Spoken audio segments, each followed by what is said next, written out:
Vous écoutez Passeur de mémoire, un programme audio proposé par La Parole Donnée. Ingénieur dans le médical, Jean Autric a décidé un jour de quitter Paris pour retrouver la nature et la sérénité chez lui à Draguignan. C'était il y a 5 ans. Libre comme l'air mais sans emploi, il revoit l'apiculteur dracénois Jean-Philippe Mandard. De cette rencontre naîtra un projet de reconversion inattendu pour Jean Autric, devenir apiculteur et racheter à son mentor la mielerie Mandard, créée il y a plus de 40 ans. Jean Autric est aujourd'hui à la tête d'environ 650 ruches transhumantes qui voyagent de mars à septembre dans toute la région et même au-delà pour suivre les floraisons et récolter les meilleurs miels saison après saison. Dans cet entretien, Jean Autric revient sur son parcours atypique, le bonheur d'avoir trouvé un métier passionnant au milieu des abeilles et sur sa rencontre avec Jean-Philippe Mandard qui a bouleversé son destin.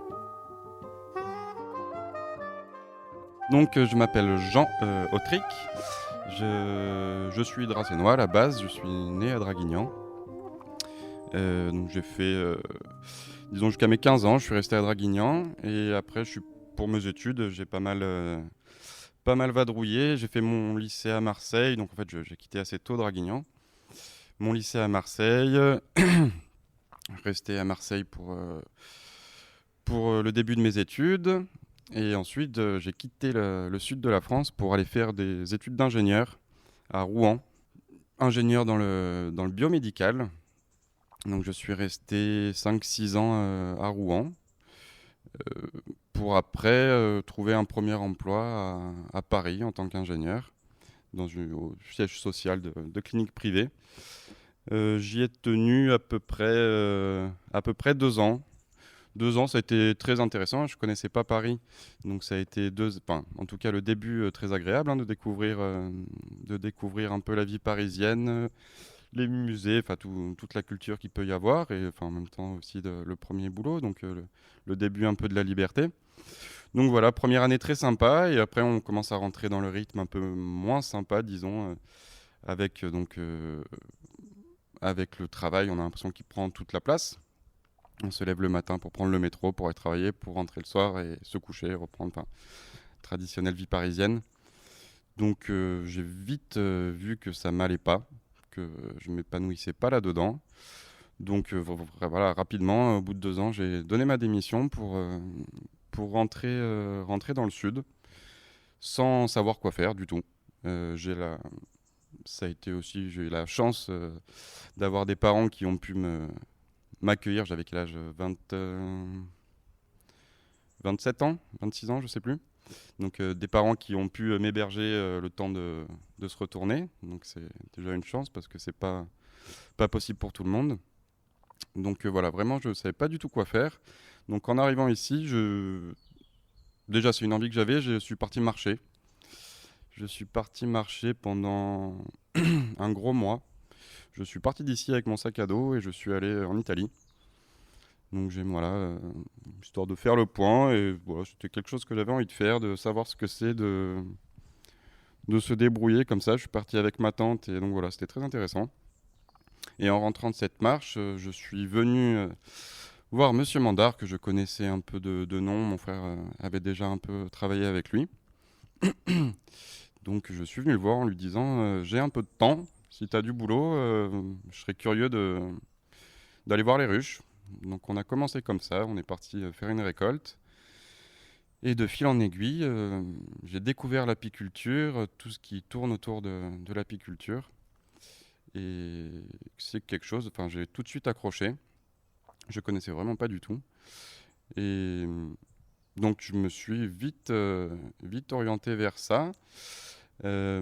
Donc j'ai fait en fait une formation aussi à Hyères en parallèle pour une formation sur l'apiculture qui a duré quasiment 1 an. C'était intéressant. Je l'ai faite surtout parce que si on veut faire quelque chose maintenant, si on n'a pas de diplôme, c'est compliqué. Même si c'est un métier qui ne s'apprend pas en faisant des études et c'est un métier qui s'apprend en travaillant. Je suis passé par là parce que sinon je savais que j'allais avoir sans doute besoin des banques, et si la première question des banques c'est quels sont vos diplômes et tout ça. Donc voilà.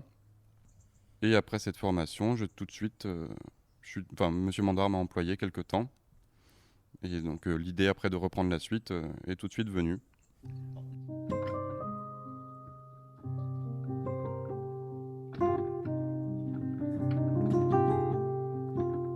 Alors, je pense que la première chose que j'ai beaucoup aimé dans ce métier, c'est d'être à l'extérieur. D'être à l'extérieur et le contact avec la nature. Je savais, donc comme je disais, je suis né à Draguignan.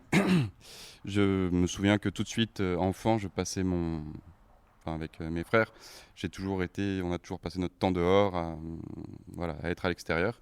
Donc je pense que c'est la première chose que j'ai aimé, voilà, être dehors, au contact avec la nature. Donc voilà, c'est en fait quelque chose complètement différent du travail, disons, salarié. Donc voilà, ça m'a énormément plu de pouvoir être maître de son temps et au contact de la nature. Après, l'apiculture, c'est pas non plus que ça, hein. Il y a aussi un des aspects que j'aime beaucoup, c'est que en fait, chaque jour est différent. Enfin, chaque saison est différente. Déjà, vraiment, on change du tout au tout entre l'hiver, le printemps, l'été, enfin, tout change. Et après, même chaque jour est différent entre toutes les facettes du travail, hein, parce qu'il y a les ruches, forcément. L'apiculture, certes, c'est les ruches, mais c'est aussi tout le travail à côté de petites mains, hein, des mises en pot, des machins, tout est artisanal, hein, donc c'est toutes ces facettes-là différentes. Concrètement, par exemple, je me verrais pas faire toute l'année de la mise en pot, mais voilà, par-ci, par-là, c'est aussi c'est un aspect qui est attractif, disons. J'aime beaucoup varier comme ça les tâches. Et oui, donc après, les ruches, c'est déjà aussi très fatigant, hein, on se rend pas compte, mais donc les ruches, on les transhume. Donc c'est les gros horaires du mois de mars au mois de septembre, on compte pas son temps, comme après en général dans l'agriculture, hein. C'est des emplois du temps chargés, mais voilà, il faut être ce qu'on m'a tout de suite dit aussi au début, pour être apiculteur, faut être passionné, sinon c'est pas possible, tu craques. Je pense que voilà, c'est en général ça dans l'agriculture et on s'en rend pas forcément compte. On s'en rend compte peut-être maintenant de plus en plus. Donc voilà, vraiment un domaine passionnant en fait. On en apprend tous les jours. Enfin, mon collègue qui a 40 ans de métier m'a toujours dit, il a jamais eu une année pareille. On en apprend, même au bout de 40 ans, on apprend toujours. Et on s'émerveille devant les ruches, devant les levées de soleil. Enfin, c'est un ensemble de choses qui font que malgré la fatigue, on s'émerveille tous les jours. Enfin, même si tous les jours sont pas faciles, hein, forcément, comme tout le monde, mais c'est passionnant. C'est passionnant comme milieu.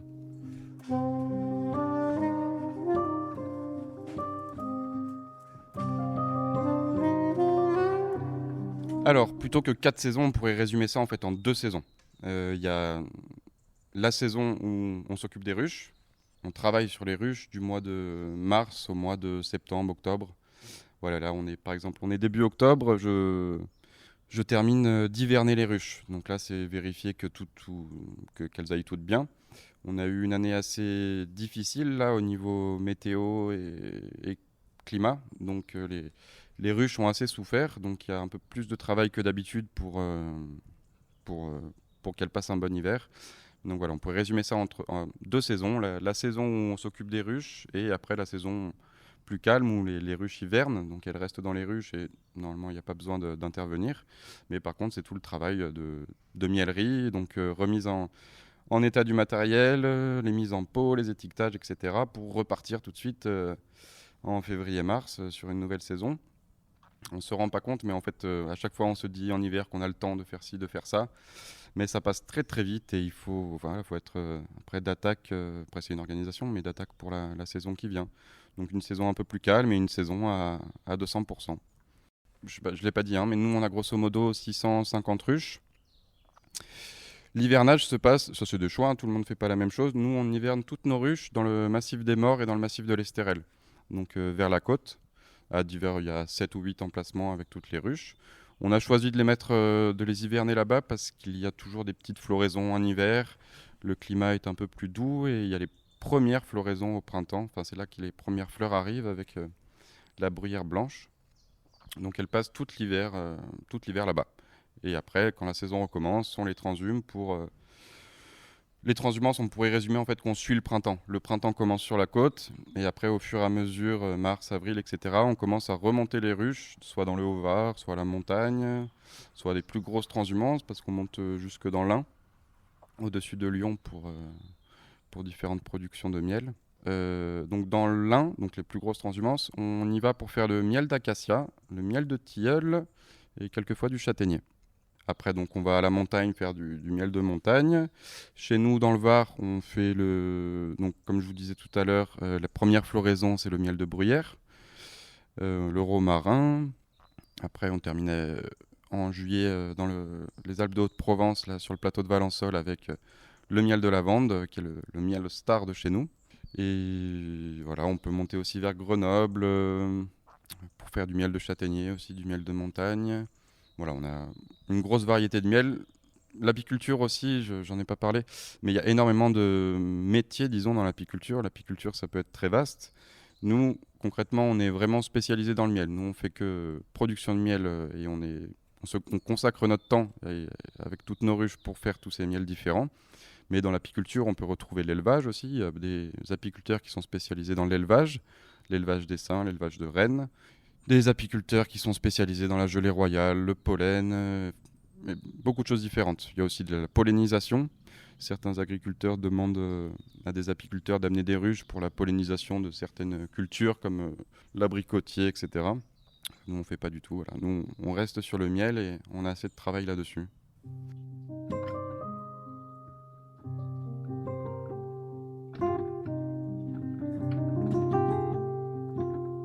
Déjà, il y a deux choses différentes. Il y a la quantité de production et la quantité de vente. En général, après, toutes les années, comme je vous disais, sont différentes. Par exemple, cette année, c'était une mauvaise année pour la lavande, alors que normalement, c'est notre plus grosse production. En général, c'est quand même toujours la plus grosse production et c'est notre plus grosse vente aussi. C'est ce qu'on écoule le plus. C'est un des miels les plus appréciés et c'est l'image de la Provence avec les champs de lavande, etc. Mais oui, disons que le miel de lavande est largement numéro 1 sur tout. Après, il y a d'autres miels aussi qui se vendent très bien. Le miel, on va justement dans l'un. Le miel d'acacia, c'est quand même un miel très apprécié. Disons que si je devais faire un classement, ce serait miel de lavande, miel d'acacia et toute fleur de Provence. Mais ça varie. Sur la production, ça varie tellement d'une année à l'autre qu'il n'y a pas de classement. En fait, le lavande, c'est notre plus grosse production aussi parce qu'on a quasiment toutes nos ruches en fin de saison qui terminent sur la lavande. Alors que pour d'autres miels, il va y avoir juste un rucher. Un rucher, c'est grosso modo 80 ruches. Donc ça change aussi forcément la production. Mais le lavande est numéro 1 largement.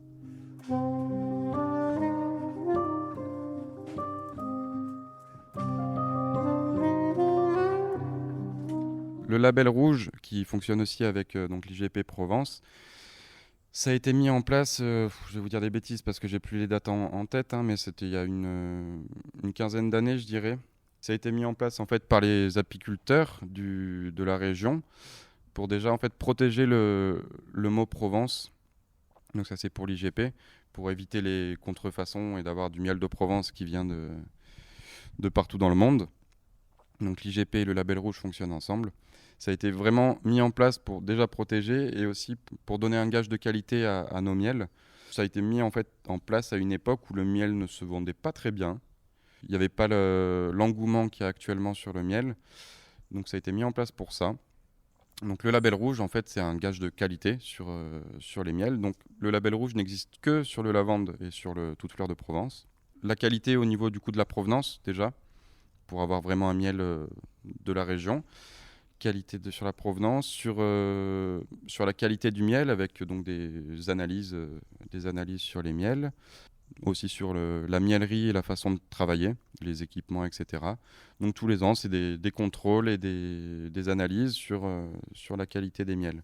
C'est quelque chose qui a eu un fort impact sur l'attrait des clients sur les miels.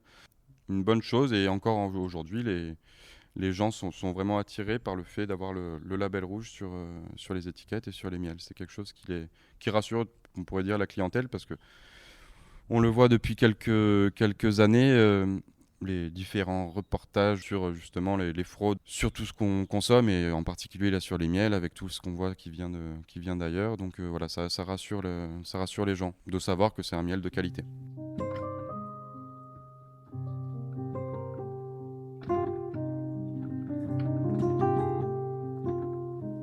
Déjà, on est agriculteur. Et justement, quand je comparais tout à l'heure avec le salariat, même si c'est quelquefois psychologiquement un peu compliqué. C'est quelque chose qui est aussi très motivant dans le fait qu'on est complètement dépendant de la nature et peut-être encore plus que d'autres productions agricoles, hein. On est totalement lié à la nature et à ce qu'elle va nous donner. Nous, notre métier, pour résumer, hein, nous, on s'occupe de nos ruches. On est là pour que les ruches soient les plus belles possibles et qu'elles se portent le mieux possible. Après, c'est pour ça aussi qu'on les transhume. On amène nos ruches dans des endroits où il y a une concentration florale et normalement des ressources pour elles qui sont importantes. Mais c'est pas parce qu'on emmène nos ruches à cet endroit-là pour faire ce miel-là que la nature va forcément nous donner quelque chose. Parce que donc pour produire du miel, les abeilles vont chercher le nectar dans les fleurs. Mais pour avoir du nectar, il faut qu'il y ait eu toutes les bonnes conditions climatiques. Il faut qu'il y ait eu les bonnes pluies au bon moment, au moment où on pose nos ruches, les températures soient adéquates, etc. Donc il y a des plantes qui sont, disons, moins capricieuses ou plus capricieuses que d'autres. Par exemple, comme je vous disais tout à l'heure, le miel de lavande, en général, on en fait, après il y a des mauvaises années et des bonnes années, hein, mais on en fait toujours un peu.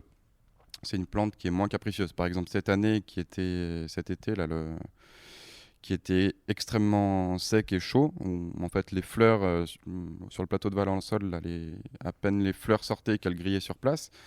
Malgré ça, on a quand même fait un peu de miel de lavande. Mais donc il y a des plantes qui sont beaucoup plus dures, capricieuses pour donner ce nectar. Par exemple, le miel de thym, qui est un miel très rare. Si toutes les conditions ne sont pas réunies et parfaites, même si on voit les fleurs sur le thym, ça ne donnera pas il n'y a pas le nectar qui monte, donc il n'y a pas de miel. Donc voilà, on est complètement dépendant de tout ça. Après, donc c'est le recul des anciens un peu, hein. Il y a des bonnes années, des moins bonnes années, et normalement, on s'y retrouve. Mais il faut s'adapter, il faut prévoir les voilà, c'est aussi prévoir les manques qu'il peut y avoir. Et voilà, mais c'est aussi faire preuve d'humilité que de se dire, voilà, on fait ce qu'il faut mais on reste dépendant et on n'est qu'une chaîne là-dedans. Enfin, qu'un maillon de la chaîne plutôt.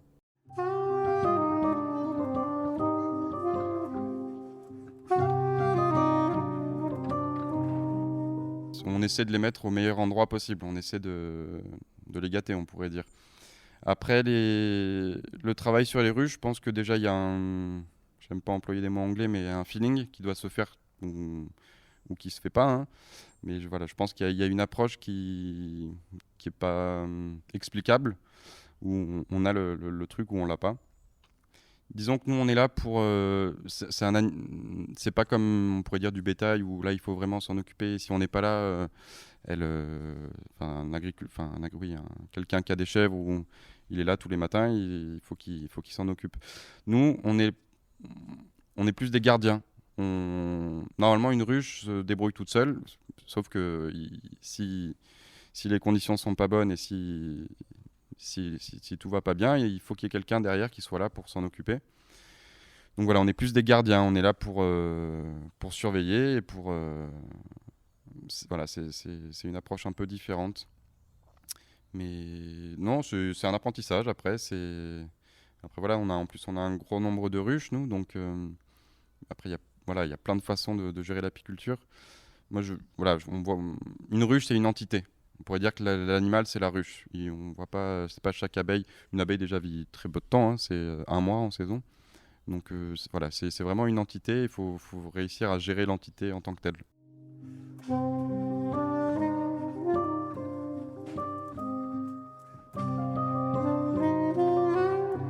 Oui, je pense qu'il reste énormément de choses parce que donc apiculteur aussi, on est chef d'entreprise aussi. Donc on voit l'apiculture. Nous on a repris. J'ai repris avec ma compagne depuis cette année, hein, concrètement. Donc on découvre aussi tout l'à côté, hein, de gestion. Je pense que dans la façon de raisonner, d'appréhender les choses, je pense qu'il reste. Ça m'a été utile. Après, c'est sûr que le calcul d'intégrale et tout ça, j'en fais pas tous les jours maintenant, mais dans la logique et dans la façon de raisonner, je pense que oui. J'ai pas aimé mes études en fait, concrètement, sauf les dernières années où où je me suis spécialisé un peu dans le médical. Parce qu'à la base, je voulais faire médecine. Donc j'ai fait un peu médecine, mais j'ai arrêté. C'est pour ça qu'après, je suis resté dans le médical. Donc le côté médical, ça, c'est quelque chose que j'appréciais. Mais donc après, il n'y a pas vraiment de lien avec les ruches. Mais c'est sur le raisonnement, c'est sur voilà, après la façon aussi de gérer l'entreprise et après voilà, parce que maintenant il y a tous les outils, hein, Excel, etc. Donc déjà c'est un atout parce qu'on fait quand même beaucoup de choses ici maintenant avec ça. Maintenant même pour gérer une exploitation, c'est l'ordinateur et c'est voilà, c'est tout ce qui va avec. C'est plus l'apiculture d'antan.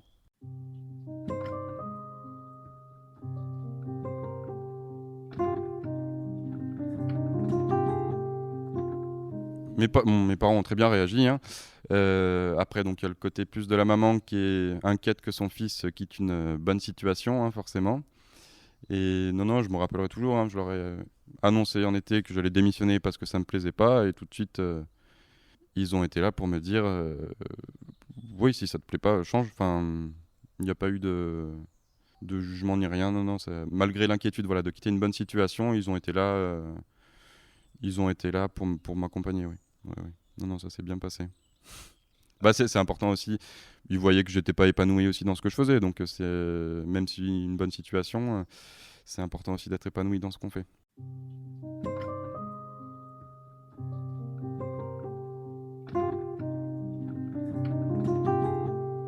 Il est toujours bien présent et heureusement. Parce que comme j'expliquais tout à l'heure, c'est un métier qui s'apprend en travaillant et en pratiquant. Donc non, il continue énormément à nous aider. Et c'est une chance énorme pour nous, hein, d'avoir son recul et d'avoir son expérience. Donc énormément d'aide encore sur les ruches. Et ça continue et ça va continuer. C'est pas un métier qu'on lâche comme ça. Lui, donc ça fait 40 ans qu'il travaille là-dedans. Et c'est une passion, hein, Donc il va continuer, j'espère, plusieurs années à nous accompagner et à nous transmettre tout ce qu'il sait. Donc lui, il s'appelle Jean-Philippe Mandard, hein. Moi, je vais garder le nom, je vais l'appeler ça s'appelle Mielerie Mandard. Donc c'est aussi, nous, avec ma compagne, hein, c'est ce qui nous plaisait aussi, hein, c'est on continue l'aventure, on continue l'exploitation, donc on garde le nom, ça devient une marque, grosso modo, pour nos miels. Concrètement, ça fait 6 mois qu'on a repris. Donc la saison va commencer à se calmer. Donc déjà, on a fait en sorte de continuer et de faire aussi bien, j'espère, que ce qui était fait avant. Mais il y aura forcément, oui, des choses à changer. Et c'est des choses qu'on va faire petit à petit, hein. Après, on veut continuer, nous, à faire exclusivement du miel, hein. Après, même s'il y aura peut-être des modifications. C'est de l'adaptation, après, des choses qu'on peut améliorer, mais ça va venir petit à petit. Et voilà, déjà, faire aussi bien, et c'est déjà pas mal.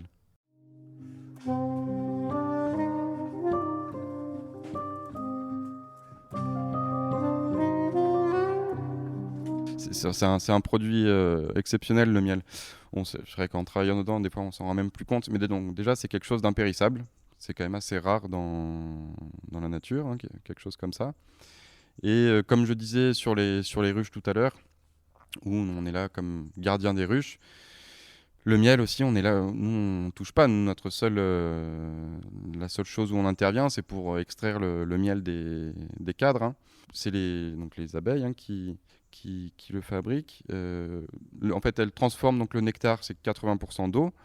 Elles assèchent ce nectar pour que ça passe en dessous des 20% d'eau. Après, il y a toutes des réactions enzymatiques, etc. Mais c'est un produit fini, tout de suite fini. Et donc là, avec une composition variée suivant les miels, qui est utilisée pour tous ces pouvoirs aussi thérapeutiques, hein, qui commencent à être utilisés même dans les hôpitaux, etc. Enfin, quelque chose qui est resté tel quel depuis la nuit des temps, depuis que les abeilles sont là, et qui normalement ne changera pas si tout se passe bien, si les abeilles se portent bien. Un produit magique.